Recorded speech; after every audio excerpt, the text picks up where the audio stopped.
Hey everyone, today we have Mihai from PayByFace. How are you doing today, Mihai? I'm doing great, Tony. Thanks for inviting me to the podcast. Great, great. So I was super stoked to hear about what you're doing with PayByFace. It's a vision that for a while, when I lived in actually Texas and across the US, I saw this being implemented in certain places, but it was still very early days. And when I saw your idea, it was, whoa, someone is actually building this. How convenient. And is it even possible to do this? So, first and foremost, I'd like to know, how did you get started with this idea? Were you in college at the time? Is it your first startup? No, not my first startup at all. So I'm actually 45. You can see the gray. I've been through the reins of entrepreneurship. I've been doing startups for over 20 years. I started in the dot-com bubble and I studied abroad. And on the plane ride back to Texas, I was sending resumes. And when I landed, I had a job and got started in tech and help desk. And this was late 90s. And just got into web development. And then I just started coming up with ideas left and right. Like we built a MySpace before MySpace, it was called Net Colony. We built online dating sites in the early 2000s, all kinds of stuff. So I don't even remember how many startups I've built. I've lost track in so many different domains. And then went through this company that hired me, started learning servers and programming in ASP Classic, Access Database. There wasn't even any cloud, like there was no cloud. We were building our own cloud in the basement. So it's been quite a journey. And long story short, I traveled the world. We were doing all kinds of cool stuff when even when caller ID started, we were using caller ID to do text, and we had a VoIP trunk line coming into our house and just playing way ahead of our time with a lot of different tech and just launching all kinds of. I had a BlackBerry when the BlackBerry came out. We were pioneers in a lot of tech and first ones to experience a lot of this stuff. And so our ideas were just like a Christmas tree. And then I stuck because we were just with our high school buddies and college buddies doing these things, and pretty much profit was being partied away. So it wasn't very scalable in that regard. And after that, in Texas, then I moved to Seattle. And that's when it really started solidifying that we want to turn our ideas into a real company, a real business. And we started in digital signage in like Clear Channel did in the States, but we were buying TVs at Best Buy on our parents' credit card and putting up all over Seattle and California and doing digital advertising and like face recognition and captive audience and all that stuff before anybody even knew what the hell that was. So it was quite a fun playground. Like I built the first dispatch taxi in Seattle right when Uber launched on iPhone 3GS. We had our own device, like a Windows ME device that we had installed in taxis with clear wire internet in Seattle, doing basically Uber before Uber started. So we did all kinds of really fun projects. And then I started getting to the corporate world, knowing iPhone development very early on. At one point, I had 18 different games I programmed on iPhone. I had laser tag, augment reality in the App Store, and iJoust. Remember the little birds and the eggs and Yeah, Joust? Built iJoust on iPhone. oh, that's uh, pretty cool.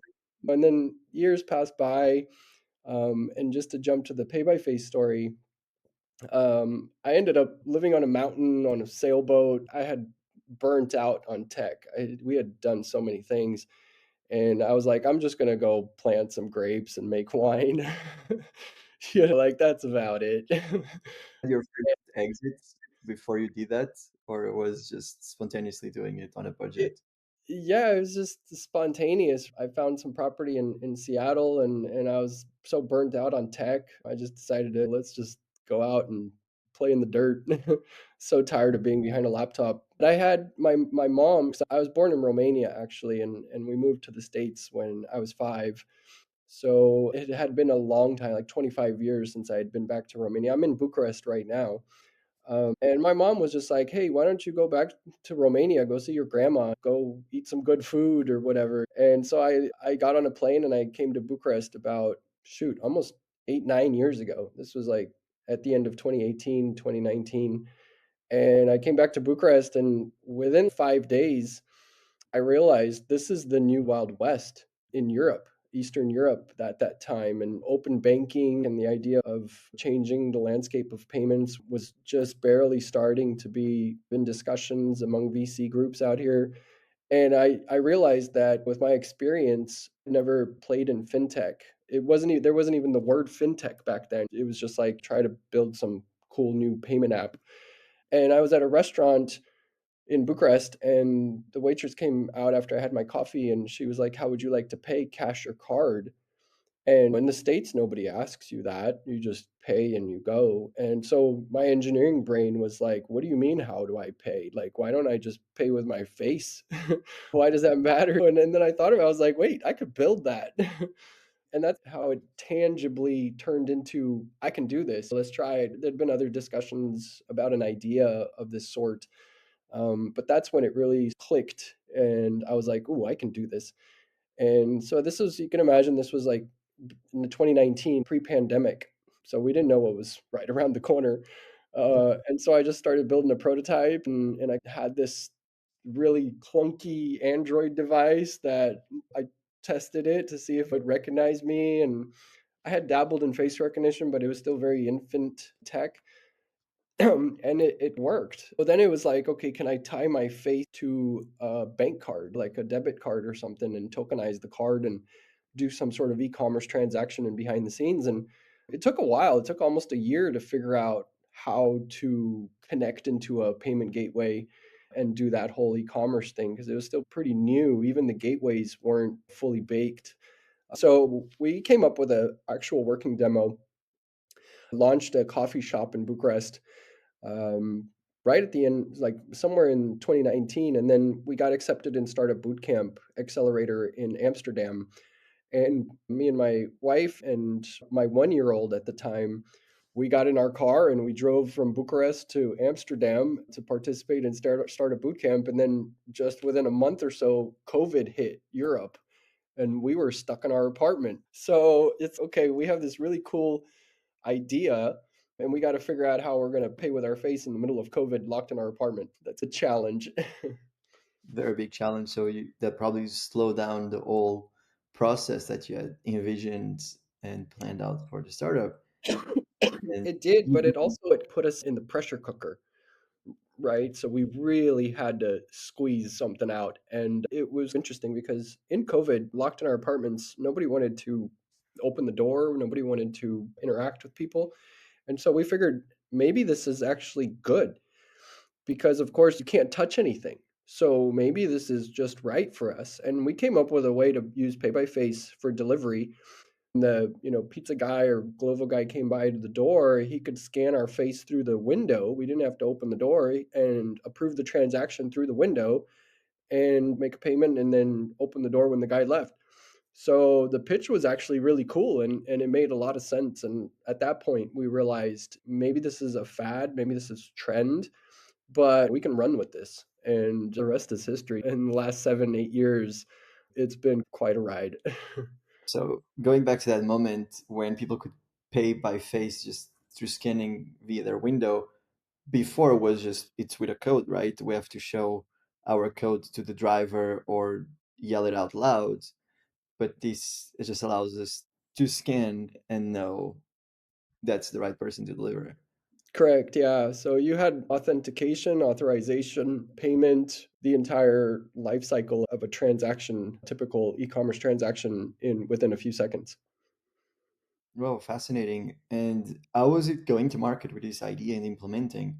Let's say merchants at the time and still today like easily accepted the idea, or there's some friction because you're gathering the data from people's faces. There was definitely friction, all kinds of friction, even like conspiracy theory friction. You can imagine. I mean, we were just getting locked down, coming out of lockdowns a little bit, freedom. And then we're trying to get people to pay with a face after so much craziness was going on. So it was challenging in every aspect of the go to market strategy. We lucked out because obviously Startup Bootcamp was a huge help in defining our basics, fun business model canvas, like the why, the what, the how. Of course, our team is our team proper and all this stuff. So we tuned a lot of it in the accelerator program. And then we were grateful enough to be accepted at the end of 2020 in the Visa Innovation Program in Bulgaria. And we got accepted to work with Raiffeisen Bank, Bulgaria, at the end of 2020. We had a little more freedom. Things were opening up and we had time to actually go input. And by this time, we had scaled up a lot of locations in Bucharest. We had like several coffee shops, salons, but the usage wasn't frequent because every month or so, everything would be locked down again and close the doors. And so we didn't have a lot of data, a lot of opportunity to test, really test and figure out what's going on. Someone with a mask on that they had to take out the mask. Yeah, so we built it so you could keep the mask on too. Of course, you lose a lot of reliability, but we made it, of course, we didn't have a lot of volume, so it wasn't a big deal because the scale was very small. It was a soft launch, so the matching algorithm was okay at that time. It was like 97% accuracy, but the database was very small. There wasn't very many people using it, obviously. So it was okay, but we knew eventually this would go away. So it wasn't built for masks. It was just temporary to show that it could work too. But really, when we worked with Visa, that's when we really fine tuned, the incentives. What is our customer acquisition cost? How do we actually get people to pay? If they do pay, we buy them a cup of coffee and they try it. Like, how do they download? How do they onboard? And will they come back the next day and do it again? And we were surprised. Everyone was surprised that people actually loved it. And 80% of people that paid once would come back and pay again. And at that point, we knew we could probably scale this in a normal environment. And that's exactly what we did. And now is it all over Bucharest and places in Europe, or how is it the current market? So it scaled 2021, 2022. We scaled up to 50 locations across Bucharest. We had the Bulgaria partnership going and still testing, doing a lot of experiments. Of course, we spent like the next 2 years building the UI and the UX and product development because we just basically launched a beta V1. So we had still a lot of product development to do before this was, mainstream. It's not that easy to make it easy, and all the different edge cases, like, is someone behind you, are you going to duck, or how far are you? There was all kinds of edge cases that we had to isolate and fix, and bugs. So it was very difficult. Like, PayByFace is 12 million lines of code in the software. Whoa. Yeah. So it took us 7 years to build PayByFace. It's quite a challenging thing to turn a card into a face and then build an actual value platform ecosystem in this space. Or was it all bootstrapped? In essence, it's bootstrapped. I pretty much did a lot of self funding because we didn't want to burn through a bunch of money trying to figure out something that wasn't common and it wasn't going to happen anytime soon. So there was no point in raising money because we would have just burned through it anyway. So we'd rather spend $1,000 than $100,000 and find the same result. We did have some angel investors. We probably initially raised close to about 100,000, but we ran on 100,000 for 3 years. Whoa, that's pretty lean. And you also in Eastern Europe, so costs are way lower. I would Yeah, assume. because we knew we're not going to get people to pay with their face like overnight. We knew this was going to be at least 5 to 7 years before people even know what pay by face is. What made you so passionate about this idea that you're even willing to live on sort of a budget and have, okay, I have this runway. I know people are not going to adopt it, but I truly believe in this idea. We really have dedicated to building a unicorn, and that doesn't happen overnight. The odds are already very slim. So, really, the goal and the strategy was, how long can we survive? Because let's just say we're going to put a timetable on this of 15 years, just like Amazon, 13 years, Nvidia, 40 years. We wanted to really go as far as possible. So it wasn't about making money. It wasn't about flipping it and saying, hey, look what I did. It was actually to change the way we pay permanently across the world. And so that was easy 10 to 15 years. So once we set that goal, it doesn't really matter at that point. We're going to do whatever it takes. Yeah, fascinating. So you see in, let's say, 5, 10 years, or what timeline for adoption start to occur that we can see this Yeah, going? I think it's definitely going to be within 5, 10 years. We already have 7 years behind us. And just in the last 7 years, this is going and it's not stopping. It's obvious. So Europe is just coming out with universal digital ID. UAE has already launched this. China, of course, Alipay, Tencent. This has already been common. Russia and metros. It's going to happen. There's no stopping it. But we knew this in Amsterdam. So now it's just really, like I said, it's longevity and waiting for the market to catch up. Of course, the whole COVID landscape change of COVID that impacted just payments in general across the world and digital cash and mobile apps and mobile pay, tap to pay, and all the change that happened because of COVID was obvious stepping stone towards biometric payments and digital ID and digital currency and all this stuff. So all the signs were there. It's already, I think, it's building up to critical mass. Yeah, awesome. That's really amazing to hear. What do you feel that's the biggest barrier so far in this mass adoption? Is it users that don't want to get their face out, they don't feel comfortable, or just governments that don't allow this to happen? Or are you going to replace Visa and MasterCard with this? Those are very good questions. Originally, PayByFace was designed to use open banking because, yeah, we wanted to basically build a better Visa, build a better MasterCard scheme network. And with open banking in Europe, it just makes sense to your money's in the bank. Why don't we just pull from the bank and pay the merchant, which is also in the bank? So why do we need Visa MasterCard scheme? And of course, I worked for senior vice president of Visa. I worked with the chief architect of Visa. So we knew we wanted to build a better Visa from an architecture perspective, but that's harder done than said. And the problem, I don't think the problem is that people don't want to do it. We proved people will do it. And you use your phone, you use your face to open Face ID. You go through airports now with face recognition all over the place. So it's not that adoption or people are scared anymore. I think it's going to become commonplace to use biometrics in everyday life. We weren't afraid that people would be scared of this. At first, yeah, of course, there's always a barrier of entry, and a few people are scared of this stuff. But really, what's stopping the adoption from really going mainstream is just lack of understanding on data security, data privacy, what is really the benefit of using your face when we all have cards? Like, if there's not a problem, you don't, if it's not broken, don't fix it. And plus, investments worldwide at a global scale is still on NFC tap to pay. We just got America out of writing checks just within my time, my lifelines. There's been a lot of pre existing investments in finance worldwide, and even e commerce has taken off in the last 10 years and 5 years. Like, so many different variables have to migrate in order to reach this common ground of accepted biometrics as a form of elevated security and payments. It's a very complicated long term change that has to happen, and a lot of different components have to catch up for it to really be a solid state environment. Yeah, great. You mentioned that there's still a knowledge barrier in terms of where the identity or the face gets stored. What would you like people to know about this part of the process? Is it encrypted and no one can ever access it? Is it just on the terminals on point of sale of each store? How does it work? How can I really trust that my face is not going to be leaked in the dark web and sold, let's say, like my email? Of course, yeah. Basic is that there's no such thing as a photo on the network. We don't store photos. Like, it's not like your Facebook photo. So when you take a selfie and you register your face on the Pay by Face network, I'm not saving a photo of your face. It obviously gets encrypted and turned into a non-readable format.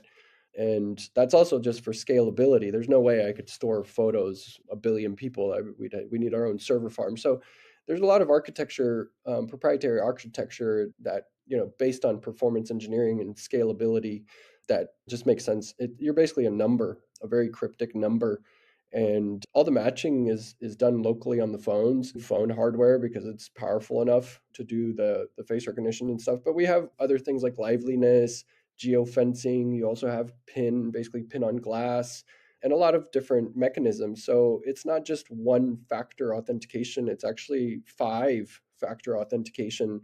And once you understand it from a technical perspective, it makes a lot of sense. But really, it just for sort of the techies out there that are concerned about that. But for mass market adoption, it's not based on security. Like we all know our credit card is sucks as far as security, but we still use it because it's the only thing to use. So it's really more payments are built on really three things. One is convenience, speed, and then, of course, security. But you need all three to have a paradigm shift. You can't base it just on security or just on speed or just on convenience. So we tried to tackle all three. And really, the adoption of payments to choose pay by face over your card is convenience more than security. Makes a lot of sense.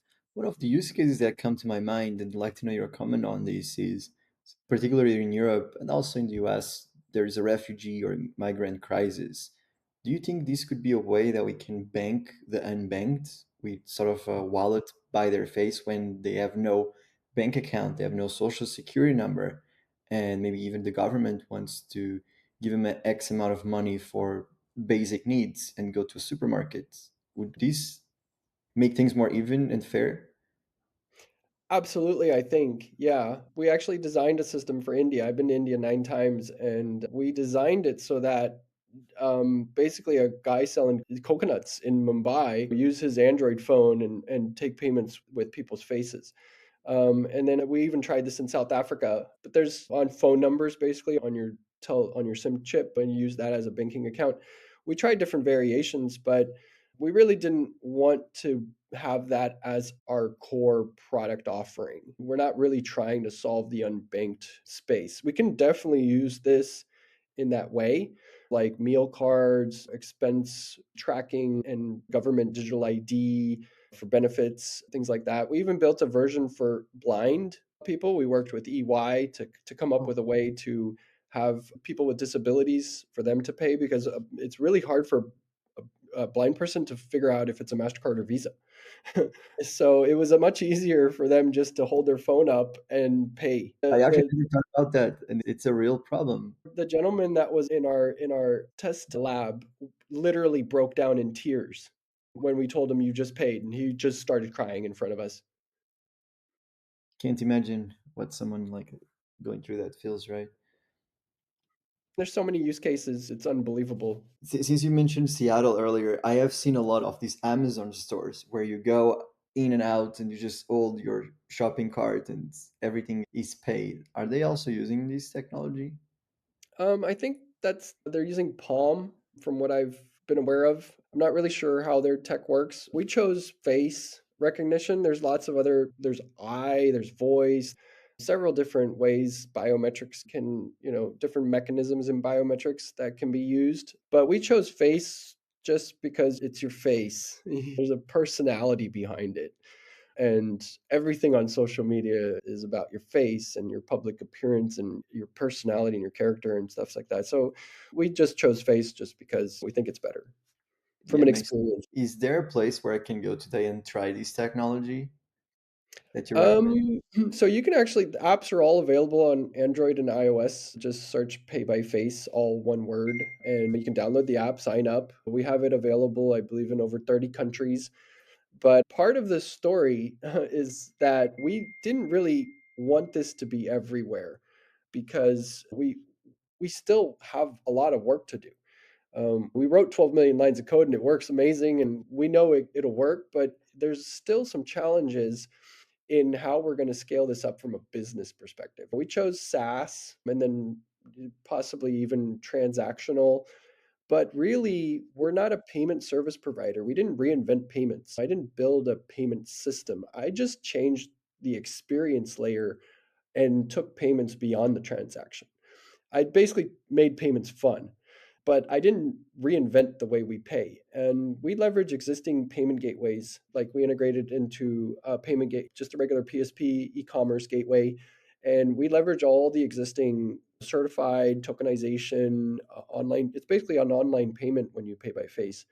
So, from a fiscal perspective in different countries, there's a challenge in issuing receipts when you're doing e-commerce, and so there's still some challenges in that regard. And so, we're still trying to figure out our business, our real scalable business model. Like I said, 15 years, we're like halfway there. We still have some work to do on figuring out how we're just going to get this to go, be at HEB and at Starbucks and at McDonald's and at KFC, but we are this close. Oh, fascinating. I can't wait to see in a couple of years where you are and the updates with Pay by Face. You will have it. I promise you. Get the app and download it because it's coming. For sure. Where's the best place if you want people to follow on and keep up with the updates? We have our Instagram page at PayByFace, on TikTok, YouTube, my own personal channel on YouTube. I've been publishing videos on there. Um, but really, I post most of the real good stuff on my LinkedIn page. So I have like over 30,000 followers on LinkedIn. Ever since I came to Bucharest and started this thing, I've been all over the place, and people are just fascinated by this story and watching us. Follow me on LinkedIn or just keep an eye out on our Instagram and TikTok because it's quite exciting. How can we find you on LinkedIn? Is it your first and last name? Yep, my first and last name, Mihai Draghici. Awesome. Thank you so much.